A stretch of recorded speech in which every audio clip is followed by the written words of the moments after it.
Ráðherra, listamaður, bæjarstjóri, aðrir góðir gestir, við bjóðum ykkur hjartanlega velkomin hingað, þar sem við ætlum að fara svona yfir hluta af þessum viðburði hjá okkur í dag, þar sem við ætlum svo eftir að opna fyrsta hlutan, annan hlutan af þessu stórbrotna listaverki Ólafs Elíassonar.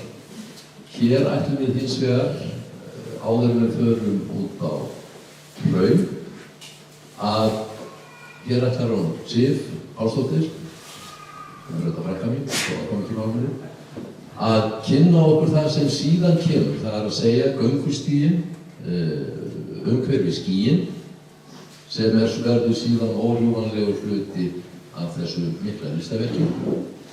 Og þá vitum við, fáum svona hugmyndum þar sem í vændum Sif, ég gef þér bara orðið. Þeir eru ágætlega í mér, hann aftast. Bara gaman að sjá ykkur og takk fyrir að gefa ykkur tíma til að vera hér í dag. Og ég heiti Sif og er landslagsarkitekt og kem frá teiknistofunni Landslag. Okkar aðkoma að verkefninu The Wanderer's Perspective eftir stúdíó Ólafur Elíasson byrjaði með frumathugun. Þar lögðum við mat á hvort hægt væri að leggja stíg upp Eldfell með lágmarksraski með tilliti til viðkvæms, jarðvegs og aukins álag. Niðurstaðan er einingaskiptur tröppustígur sem hvílir í hlíðinni án varanlegra festingar. Hann er afturkræfur, það er hægt að fjarlægja hann og náttúran jafnafljótt ummerki. Í framhaldinu þá höfum við unnið að nánari hönnun bæði á aðkomu að kúlunni og einhvern tæknilegri útfærslu á stígnum sjálfum upp Eldfell. The Wanderer's Perspective, eða sjónarhorn flakkarans, var skapað til að minnast 50 ára afmæli eldgossins hér á Heimaey. Verkið er landslagsinnsetning sem samanstendur af tveimur meginþáttum, kúlunni og stígnum sem liggur í hlíðum Eldfells. Þessir tveir hlutar virðast í fyrstu ótengdir, en frá ákveðnu sjónarhorni birtist stígurinn sem fullkominn hringur utan gíginn. Þessi sjónrænu áhrif byggja á svokallari anamorfósis, þar sem form og upplifun breytast eftir sjónarhorni áhorfandans. Frá kúlunni blasir eldfjallið þannig við, fullkomlega rammað inn á stígnum. Og hringurinn hefur einnig táknræna skírskotun. Hann vísar annars vegar til sólar og upphafs gossins 23. janúar. Og hins vegar til ólíkra áfanga gossins, hraunflæðisins og hægra kólnunar þess. Og þar er flakkarinn einstakt náttúrufyrirbæri af heimsvísu. Verkið snýst þó ekki síður upplifun gestsins sjálfs.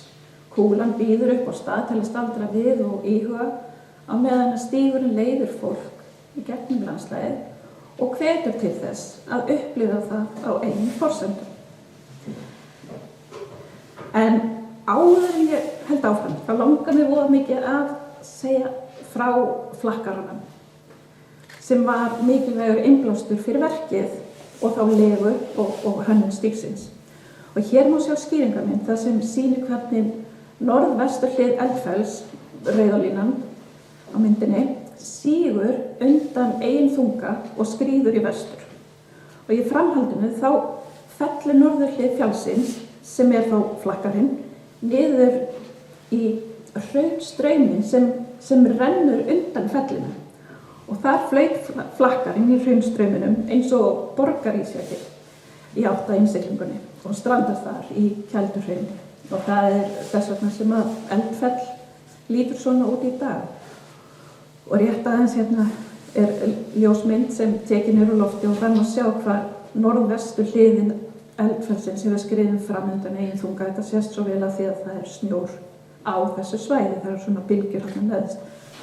Og á sniðinu sem poppar alltaf upp í kollinn á mér þegar ég hugsa flakkarann, þá má sjá Eldfellið sem var áður keiluformað, en rétt eins og Helgafell, en eftir að það hefur sigið og skriðið fram undan eigin þunga þá lækkaði fjallið 100 metra og við þetta þá hreinur flakkarinn ofan í hraunstrauminn. Og eftir mánaðarsiglingu strandar hann í Keldurhrauninu við innsiglinguna og klofnaði í tvennt þar sem hann í dag. En að lokinni frumathugun tók við hönnun bílastæðisins og gönguleiðir á Kúlunni. Bílastæðið er staðsett við Eldfellsveg og þaðan liggur göngustígur á Kúlunni. Og frá Kúlunni tengist síðan malarslóðir við núverandi slóða á svæðinu.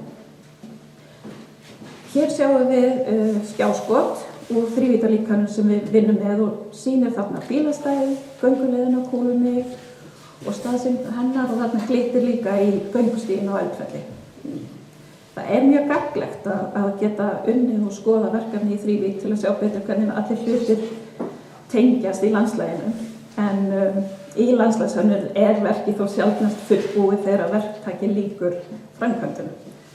Það átekur náttúran við, gróður vex og svæðið þróast áfram með tímanum. Og þess vegna er alltaf gaman að fá innsýn í framtíðarársýninguna. Og hér má sjá tölvugerða mynd úr þrívíddinni. Hérna getum við sjá að frágangur meðfram göngustígnum er hér orðin mosagrúin.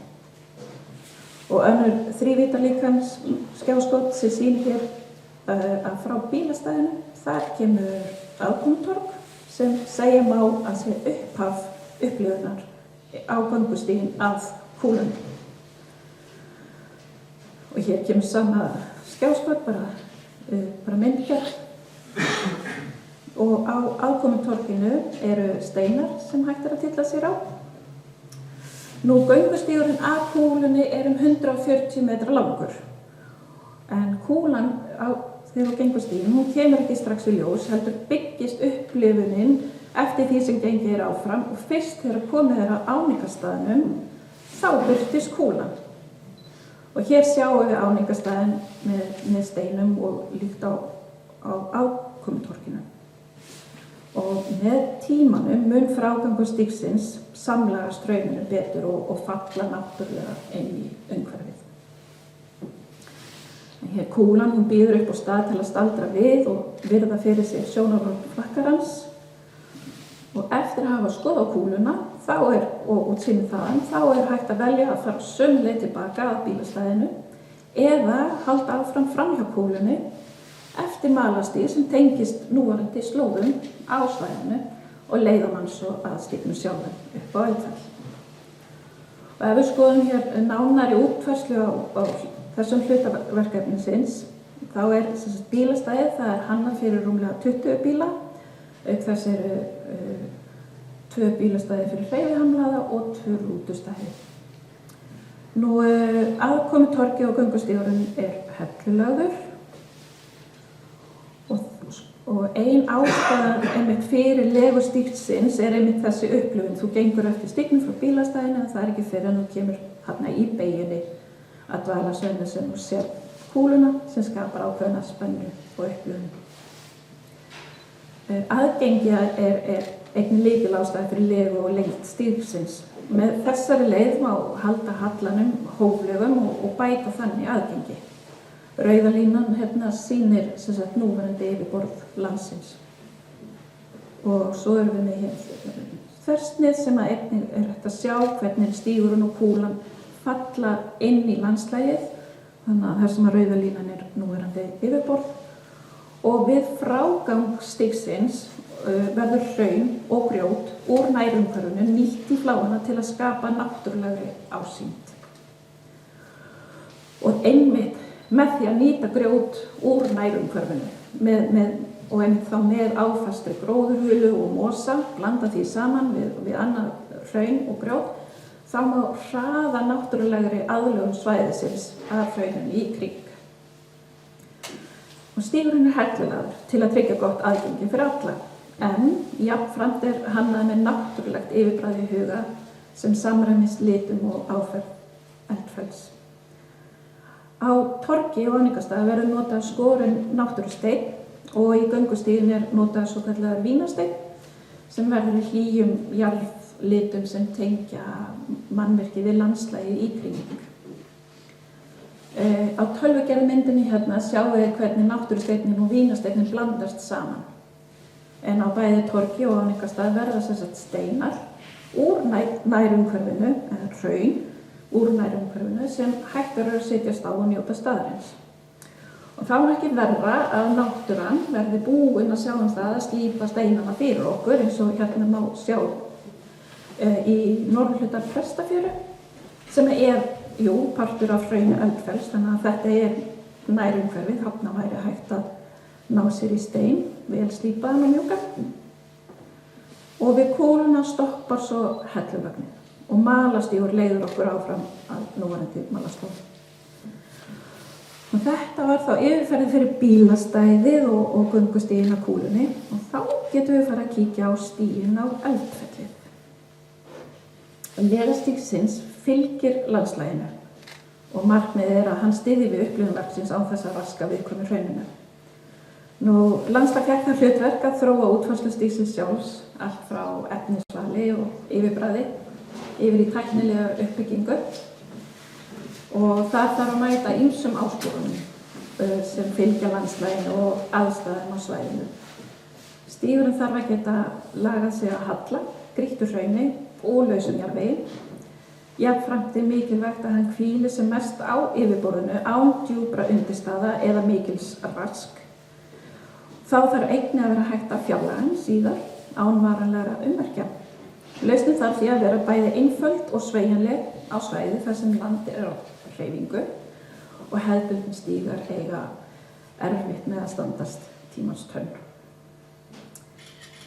Lausnin fyrir útfærslu á stígnum byggir á forsmíðuðum einingum og samanstendur þá af misháum þrepum og flötum köflum og römpum þar sem þar á við. Þannig getum við stýrt stígnum í mismunandi hluta eftir landslagi. En stígurinn sjálfur 1330 metrar og hæðamismunurinn frá lægsta punkti í stígnum í hæðsta 125 metrar. Samsettu einingarnar hvíla mestu ofan á jarðveginum og með því að hafa þrepin upphækkuð áburðarbita má minnka uppsöfnun fokefnis í tröppunum. Og þar sem þörf á verða handrið sett upp til að auka öryggi og aðgengi og spjót eða einfaldar undirstöðu gera það sem þess krefst. Og þar sem halli landsins minni þá bara lækka þrepin og lengja framstig og skapa þægilegri og mýkri gönguleið. Og frá lágu þrepum jafnvel hægt að fara yfir í alveg lárétta fleti og rampa. Þar sem að stígurinn liggur meðfram hrauntröðinni, þar sem að flakkarinn flaut niður, þar verður stígurinn hækkaður bæði til að vernda hraunið og mosann og lágmarka rask. Undirstöðunar verða útfærar og þær bara með sérstakri áherslu á að falla vel að umhverfinu. Og hérna má sjá tölvugerða mynd þar sem að upphækkuður stígurinn, hvernig hann svífur yfir mosagrónu hrauninu og bara leyfir því að vera alveg í friði. Og þarna erum við komin með einhverja svona aðeins meiri útlit á stígnum og þá getum við farið að skoða efnisval stígsins. Upphaflega stóð til að nota svartstál í mannvirki, en í saltróki og krefjandi viðræðstæðum svæðisins líklegt að slíkt efni myndi þarfnast töluverðs viðhalds til lengri tíma. Og því skoðum við aðra lausnir. Og sú lausn sem okkur hugnaðist best svokallað trefjaglerplast eða fiberglass, GLP. Að ræða samsett efni þar sem glerþræðir eru sameinar við plast eða resing sem myndar létt en afar sterkt og endingagott efni. Þetta notað á olíuborpöllum út í Ballarhafi. Trefjaglerplast tæringarþolið og endingagott, það krefst lítils viðhalds og hentar vel í krefjandi umhverfi eins og hér. Efnið jafnframt tiltölulega auðvelt í mótun og gangflöturinn með grófu yfirborði sem gefur gott grip og jafnvel í bleitu og hálku. Og síðast en síst ekki litavalið stígsins sem skiptir máli. Litir trefjaglersins eru innblásnir af gulum og brúnum tónum brennisteinsins í Eldfelli og tengja þannig mannvirki við litarpalettu svæðisins. Svo neðst á hringnum að í lægsta punkti verður engan síður útsýnisstaður með handriði og þar sem gestir geta notið útsýnis yfir kúluna og einmitt þetta opna mosavaxna hraun sem gerir landsvæðið svo sérstakt. Þetta jafnframt eina perlum hraunsins við Eldfell. Það eftir þessari leið skreið flakkarinn. Og ef við skoðum það svæði betur, þá sem sagt hrauntröðin, hún mjög áhugaverð. Þarna, ekki bara það að flakkarinn skreið þarna, en þarna var einnig gígvakt með sinn vaktskúr og var klár til að kæla þunnfljótandi hraunir sem rann úr gígnum. Þannig að þetta mjög sérstakt og gaman að segja frá þessu. En þar sem að landslagið þarna tiltölulega flatt, þá skapast áhugaverður möguleiki á að útfæra þreklausan steig að útsýnispallinum og bæta þannig aðgengi fyrir fleiri gestir. En þar sem að það ekki hægt að leysa þennan hæðarmismun innan sjálfs meginstígsins, þá leggjum við til að komi þarna auka stígur, en sá stígur ekki hluti af meginstígnum og sæist ekki frá kúlunni, heldur þetta bara viðbótarleið sem ætlað að auka aðgengi að svæðinu. Þá þetta svona auðveldar einstaklingum með skerta hreyfigetu, hjólastól, notendum og barnavögnum að komast að útsýnispallinum og upplifa útsýnið yfir hrauntröðina og kúluna. Ýmsar áskoranir fylgja lagningu stígsins, bæði vegna landslags og aðstæðna á svæðinu. En leið felast í verkefninu tækifæri til að betrumbæta aðgengi og öryggi ferðafólks. Og sem dæmi þá hérna á toppi Eldfells, þar sem leiðin frekar þröng framhjá klettunum. Þá getur umferð reynst erfið, sérstaklega í roki eða einhverju mjög loftrætur. Og þar gæti stígur með handrið verið heppileg lausn. Og þar með líkur þessari yfirferð á aðkomu okkar hjá landslagi. Við hlökkum til að þróa og útfæra stíginn á sem bestan hátt, þannig að hann verði ekki aðeins leið landslagið sjálft, heldur einnig upplifun sem tengir saman náttúru, minningar, sögu og tíma. Takk fyrir.